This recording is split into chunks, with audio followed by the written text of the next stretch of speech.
Donc voilà, je voulais conclure par là. Et vous inviter à quelques questions si vous en avez. J'espère que vous en aurez.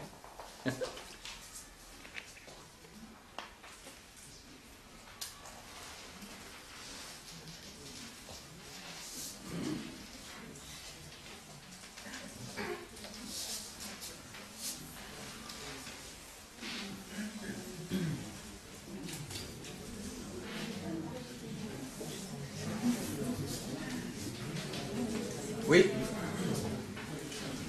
Si cette intelligence a une finalité, porte une finalité. Alors,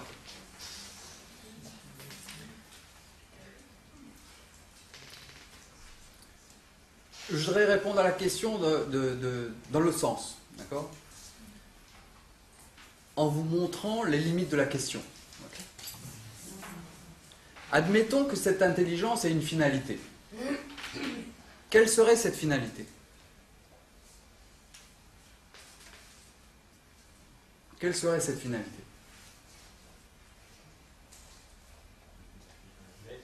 Pardon?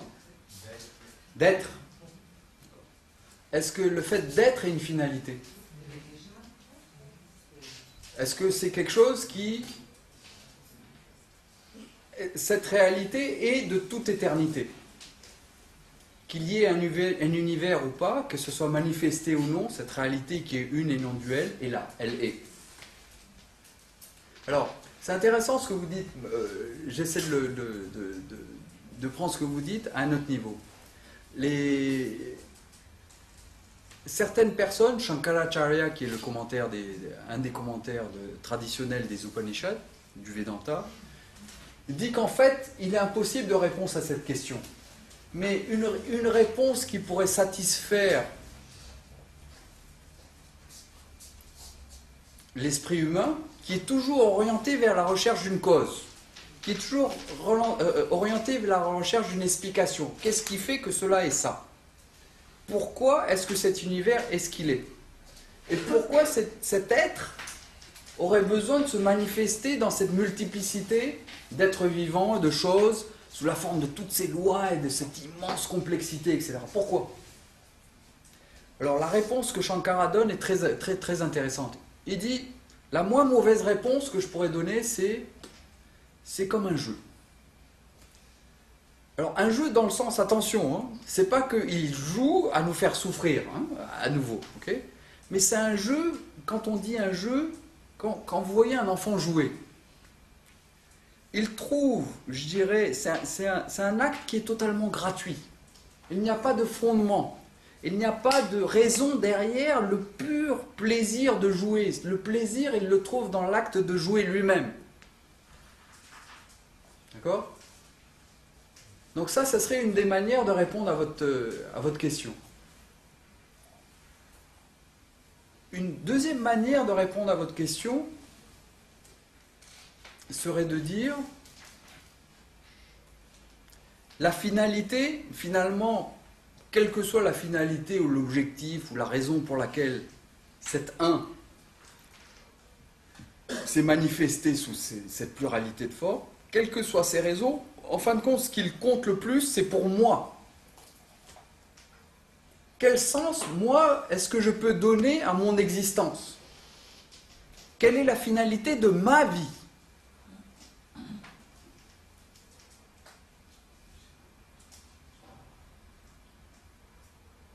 Donc, quelle est la finalité de la vie humaine? Alors ici, les Upanishads, la Bhagavad Gita vont répondre quelque chose de très simple, que vous pouvez deviner par le discours, par cette conférence, le contenu de cette conférence. La finalité de l'existence humaine. D'accord. Donc quelle est la question? C'était juste parce que quand on demandait la limite dans l'espace humain, on ne peut pas montrer la limite parce que l'univers est en extension. Ok. Donc ça rejoint, je dirais pas que c'est exactement comparable, mais ça rejoint d'une certaine manière ce que je vous disais quand je disais l'univers manifesté, du connu et de l'inconnu, et là on est dans le domaine de l'inconnu qui devient du connu, et on se rend compte que finalement, même ce qu'on pensait maîtriser et connaître, les limites de notre connaissance s'étirent à chaque siècle, à chaque année, à chaque découverte, etc. Donc l'immensité de la connaissance et de ce pouvoir qui est à l'œuvre ici, c'est quelque chose de totalement inimaginable, inconcevable pour l'esprit humain. Oui? Oui, monsieur. Oui, j'avais une petite question sur tout à l'heure, lorsque vous parliez des richesses réelles, ça m'est venu à l'esprit de me demander, y a-t-il un ordre des richesses? Un ordre des richesses, c'est-à-dire, est-ce que vous pouvez préciser? Des richesses qui seraient privilégiées par rapport à d'autres. Ok. Alors,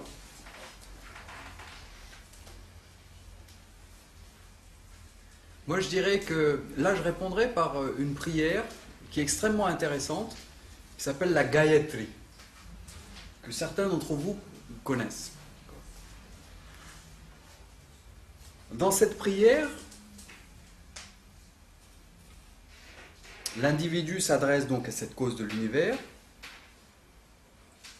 et ne lui demande pas « je veux plus d'argent, je veux plus d'enfants, je veux plus de pouvoir, je veux plus d'influence, j'ai une belle maison mais j'en veux une plus grande, ou j'en veux 3, j'ai une entreprise ou 2 mais je veux un groupe multinational ». Non. Il n'y a rien de mal à ça. Je voudrais vous faire comprendre ici. Il n'y a rien de mal à ça et on peut tout à fait prier pour tout ça. Okay. Mais le but, le contenu de cette prière est assez révélateur de cette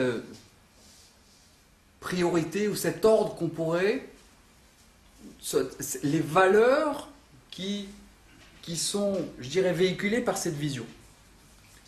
Cette prière dit: la vie n'est qu'une série de décisions. En permanence, je dois décider de ce que je dois faire. Je suis en situation et je dois prendre des décisions. À tout moment.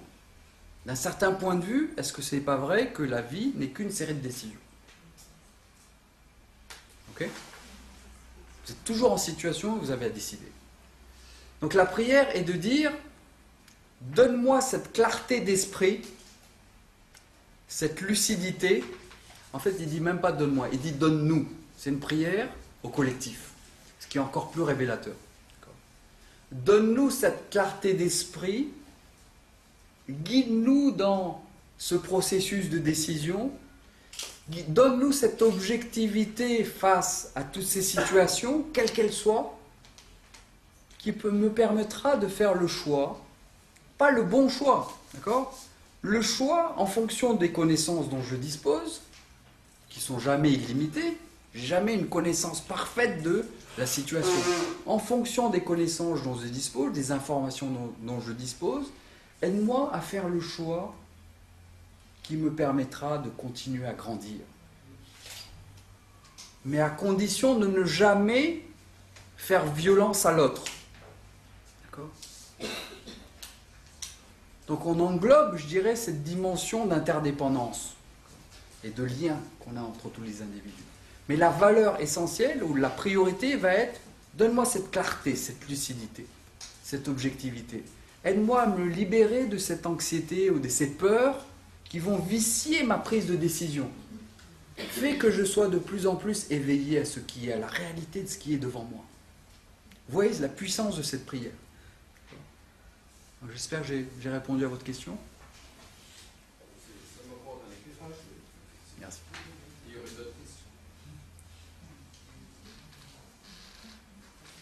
Donc la richesse, c'est cette richesse au niveau des qualités de l'être humain, une richesse intérieure, on pourrait dire. Je dirais, excusez-moi, oui. Quelque part vous ne répondez pas à ma question, oui. Parce que j'ai l'impression que finalement vous renvoyez au libre arbitre de chacun.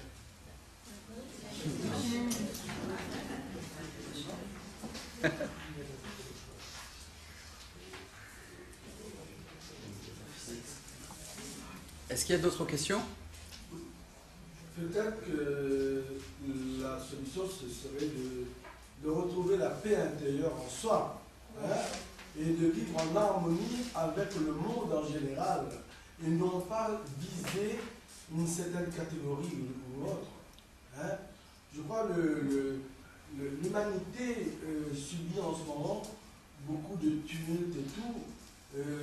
L'idéal serait que au moins 1 minute par jour, chaque personne à la surface de la Terre envoie des pensées positives vers toute l'humanité et pour qu'on puisse avoir quelque chose. Et là, c'est sûr que je crois qu'on va aller vers le but ultime, c'est-à-dire peut-être arriver un jour à être en harmonie avec cette cause que vous dites. Et je pense que c'est une très grande force universelle. Tout à fait. Et peut-être que cette minute, enfin, que ce soit plus seulement 5 minutes, sont identifiées. Ce sera déjà bien de faire 1 minute. Oui, tout à fait. Changer d'espace. Je crois que c'est important. Ce que monsieur dit, c'est bien, c'est parce que ça rentre dans ce que j'appelais élargir le cercle des préoccupations. D'accord ? Et prendre conscience de notre interdépendance et notre relation avec tous les autres êtres vivants, etc. Donc c'est important ce que monsieur dit. La seule chose que je voudrais rajouter, c'est peut-être de dire il n'y a pas de solution idéale et je crois qu'il ne faut pas rêver à un jour arriver à une société où tout sera en paix, où tout sera en harmonie. Là aussi, il faut être assez lucide sur les différentes, je dirais, les différentes qualités qui composent l'humanité. Certains je dirais, ne sont pas éveillés à cela. Et ils vont y venir. D'accord ? C'est pas un jugement de valeur, mais c'est vraiment... On ne peut que constater, d'un côté, qu'il y a un mouvement général d'une société qui prend conscience de la nécessité de plus de valeurs spirituelles, de la globalisation, de l'interdépendance, mais il y a aussi des gens et des poches de la société humaine qui sont encore rigides, qui sont encore centrés sur un sentiment... On va dans le domaine de la tolérance. Donc, ce que j'ai dit, retrouver la paix intérieure, c'est justement pour que les gens qui, en ce moment, est encore très dur avec leurs frères humains, si quelqu'un, par exemple, veut parler et le mettre en parenthèse, parce que le mot n'a pas été prononcé ici, Dieu. S'il dit qu'il aime Dieu, et s'il n'aime pas son frère humain à côté de lui, à mon avis, il va dans le mur. Tout à fait. Je vous suis, tout à fait. Oui. Si j'avais retenu quelque chose, ce serait prendre conscience. Prendre conscience de quoi? De cette connaissance qui pourrait être en moi. Et avant de pouvoir envoyer quelque chose qui soit universel, avant de pouvoir envoyer, il faudrait qu'en moi-même, que je puisse procéder, que je puisse m'éclairer moi-même. Je pense que si l'humanité, individuellement, avait cette conscience, cet éveil, ça va rayonner tout seul. Tout à fait. Je n'aurais pas besoin d'être un miroir pour l'autre. Il faudrait déjà que je sois un miroir pour moi-même. Si j'arrive, si toutefois j'arrivais à un morceau de ce miroir, ce serait bien.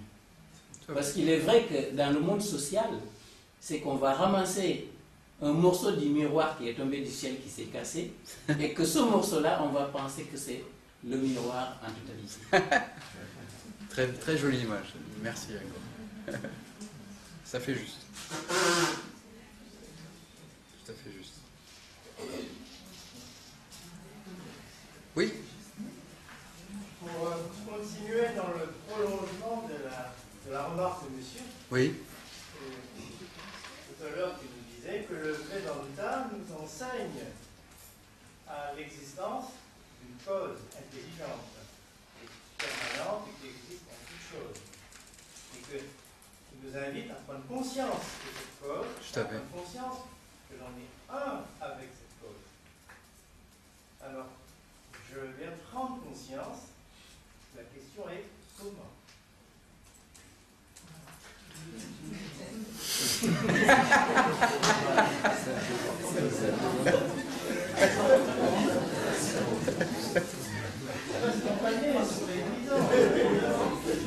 est à la recherche d'une Tout à fait. Donc,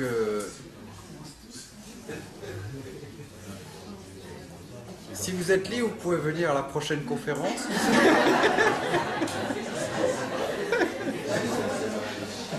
Et j'aurai le plaisir d'essayer de vous expliquer. Comme dans les séries télévisées. Prochain épisode.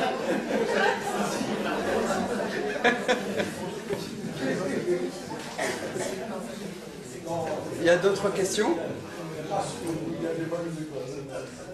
D'autres questions? Oui?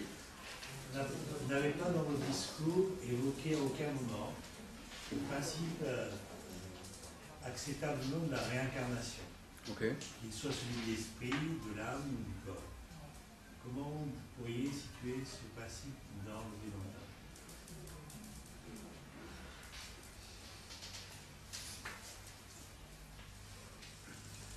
Je vais essayer de faire court.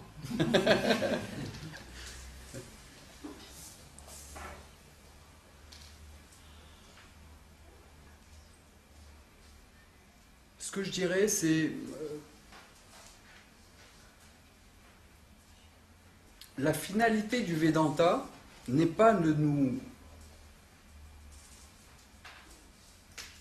faire accepter le principe de la réincarnation et de se libérer de ces cycles de naissance et de mort, etc.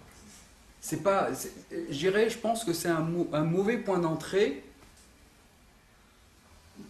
je dirais, qui n'est pas représentatif plutôt, pour être plus précis, de la pensée du Vedanta. Pourquoi? 1. La réincarnation reste du domaine de la croyance. Or, je n'ai cessé ici, pendant cette conférence, de vous parler de connaissance, et de connaissance de ce qui est, et qui est ici et maintenant, et que je peux découvrir les deux mots. La réincarnation, je peux ni la prouver, mais vous ne pourrez non plus pas la réfuter. Pourquoi? Pour une raison simple. Premier argument va être de dire rien ne se perd, rien ne se crée, rien ne se perd, tout se transforme. Deuxième élément de réponse, il y a des causes à effet, des lois de cause à effet dans tous les domaines, qui sont dans le domaine physique, biologique. Les scientifiques aujourd'hui, avec la connaissance qu'ils ont dans le cadre de la théorie du Big Bang, arrivent à remonter 14 milliards d'années auparavant et expliquer tout le cheminement de cet univers et ce qui a fait que cela a abouti à l'être humain. Cause à effet, cause à effet, cause à effet. Dans le domaine de la physique et dans le domaine de la biologie. Donc, l'ensemble des disciplines, je dirais, de connaissances inclut la présence de lois qui expliquent ces cause à effet. Cette relation multiple de cause à effet. Pour moi, la question que je poserais, c'est pourquoi exclure du champ des causes à effet quelque chose qui est certes juste une croyance pour l'instant, mais qui est celui de dire toute action que je fais actuellement va avoir un effet.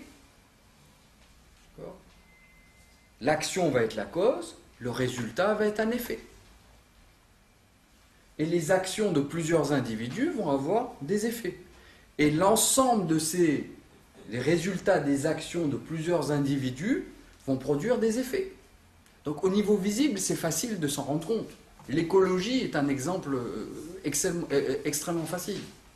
Ce sont, depuis la révolution industrielle, l'accent qui est mis sur le développement industriel et au dépit de, je dirais, de toute conscience des dégâts que ça peut faire sur l'environnement, a conduit par une succession d'actes aux effets qu'on connaît actuellement sur le réchauffement climatique, etc. etc. Ce que la réincarnation dit, c'est que, donc, vous voyez que le principe de cause à effet et de cette continuité d'événements qui part d'un endroit donné et arrive à un autre, ce principe-là est établi partout. Ici, on va juste un pas en avant et on dit les résultats des actions que nous faisons en tant qu'être humain, suivant qu'ils sont en harmonie ou non avec un système de valeurs universelles, qui est inscrit en chacun de nous, le dharma, qui fait que je sais, et je sais pertinemment la manière dont je veux être traité, et je sais très bien aussi que l'autre veut être traité par moi de la même manière que moi je souhaite être traité par lui. C'est-à-dire sans être abusé, sans être menti, sans aucune violence, et je veux être compris, je veux être aidé, etc. Donc sur la base de cette adéquation avec ce système de valeurs universelles qu'on appelle le dharma, mes actions vont produire un résultat qui va être, techniquement en sanskrit ça s'appelle soit des punyas, des résultats plaisants, dans un avenir qui peut être demain ou dans 10 ans ou dans une vie future, ou un résultat déplaisant. Si mon action n'est pas en harmonie avec cet ordre du dharma, ça va produire un résultat qui va être une expérience douloureuse ou déplaisante dans ma vie. Et l'ensemble, cette loi qui coordonne, qui connecte, qui relie toutes les actions et tous ces effets de ces actions par rapport à ce système du dharma, c'est ce que vous connaissez tous suivant la loi du karma. Donc c'est cette loi extraordinaire, vous voyez que cette loi du karma n'est qu'une manière de voir cette intelligence qui pénètre toute chose, qui englobe toute chose, mais au niveau de l'action. D'accord ? Ok ? Donc à un certain niveau, ok, c'est acceptable, je dirais, c'est plausible. Mais loin de moi l'idée de dire c'est sûr, je ne sais pas. C'est plausible, ça semble tenable. Mais ce n'est pas prouvable. Okay ? Et là, on est dans le domaine du ici et maintenant. Est-ce que je peux prendre conscience, un, de mon appartenance au tout, et deux, de savoir que je suis libre déjà ici et maintenant de ce sentiment de limitation ou d'insatisfaction que j'éprouve. Donc vous voyez la différence de démarche. Donc l'accent de l'enseignement est plus sur ici et maintenant, je m'identifie aux qualités de ce corps, de ses pensées, etc., mais qui me font prendre moi-même pour un individu limité. Comment, ici et maintenant, devenir libre en écartant cette ignorance de moi-même et cette ignorance de certaines réalités de l'existence, qui inclut donc cette réalité de la présence de cette intelligence. Vous voyez, l'accent est différent. Donc, le centre est une connaissance qui est libératrice. Pas une croyance, bon, qui a sa place, qui est tenable, et qui est un modèle, qui est acceptable, je dirais. L'accent est sur la liberté ici et maintenant. Pas sur, oui, tu es pas juste un individu mortel et qui a une vie et qui va se réincarner. Alors, est-ce que ça veut dire que pour la connaissance, c'est pas parce qu'on a conscience,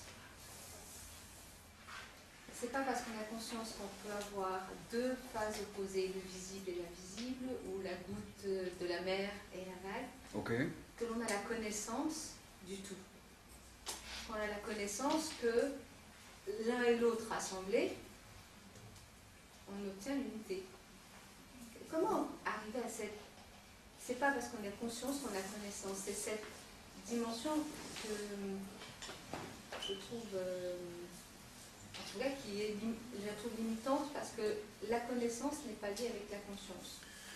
Quand vous dites prendre conscience, vous avez tous entendu la question? Non? Donc, il y a une distinction qui est faite ici, une question sur quel est l'écart ou la différence qu'il y a entre prendre conscience et avoir cette connaissance. D'accord ?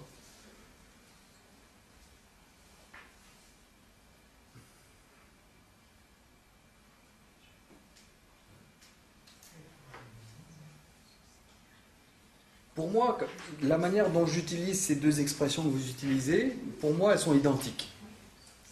D'accord ? Quand je prends conscience de l'existence de ce verre devant moi, quand je prends conscience de l'existence de ce verre devant moi, devient un objet de ma connaissance. Je connais ce verre. Et je peux dire, ce verre est posé sur cette table. D'accord ? Alors comment ça se passe? C'est un processus qui est le processus de la connaissance. Et je suis un sujet qui utilise certains moyens de connaissance. Okay. L'image, donc c'est expliqué en détail ça par la neurobiologie moderne, etc. Et aussi toutes les théories, la perception, etc., etc. Mais aussi par le Vedanta, qui s'attache à aussi expliquer tous ces moyens de connaissance et la nature des moyens de connaissance. Donc, je prends conscience de l'existence de cet objet en utilisant un certain moyen de connaissance, qui est la perception. J'ai conscience, je prends conscience. J'ai connaissance. Équivalent. Maintenant,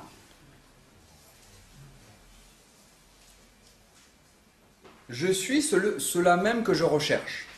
Et je suis cet infini que je recherche. Je suis déjà cet infini que je recherche. De quels moyens de connaissance est-ce que je dispose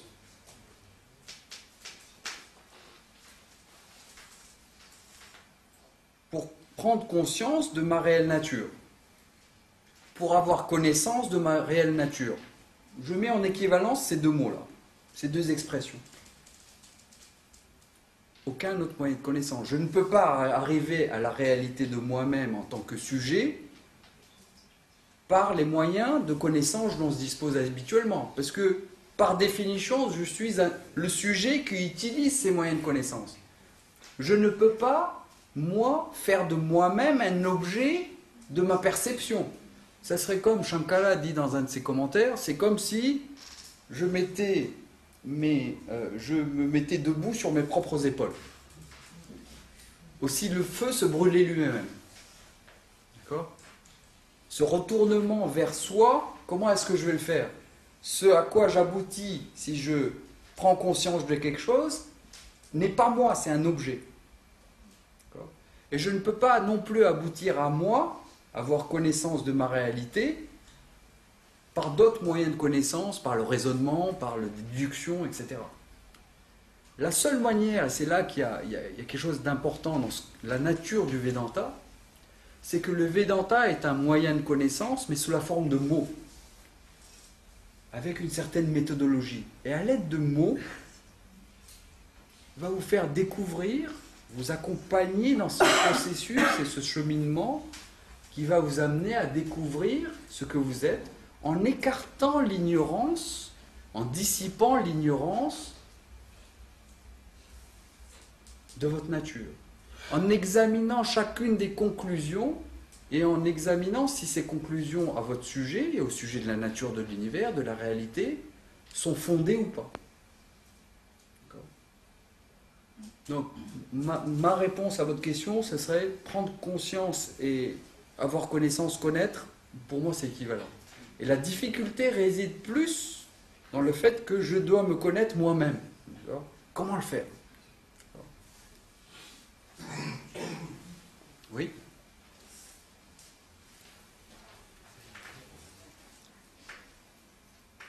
On va conclure? Sauf s'il y a une question très urgente et impérative. Alors, merci beaucoup. J'ai été vraiment ravi de partager ce moment avec vous.